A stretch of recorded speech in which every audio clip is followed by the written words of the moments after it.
Texas Attorney General Ken Paxton has filed a lawsuit against Biden over the omnibus spending bill. Texas Attorney General Ken Paxton announced Wednesday that he has filed a lawsuit against President Biden in connection with the Consolidated Appropriations Act of 2023, which Biden signed into law late last year.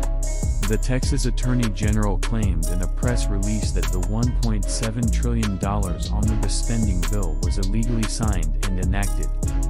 He claimed that the Constitution does not allow proxy voting to form a quorum, citing the number of House members who were physically present versus those who voted by proxy at the time. He claims that the House lacked the necessary quorum when it passed the bill in December. The vote in the House was 225 for, 201 against, and 1 present.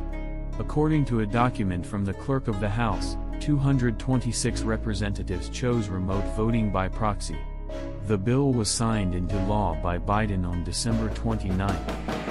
Paxton made the announcement while appearing on The Bottom Line with hosts Dagan McDowell and Sean Duffy on Wednesday.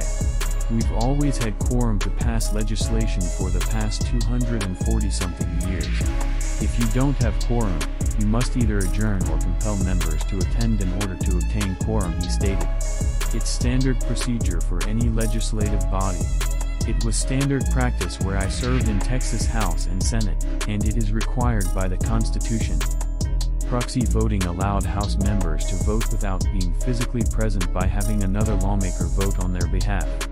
The practice, which was used by members of both parties during the pandemic, was established during the pandemic, but Republican House Speaker Kevin McCarthy has moved to end it.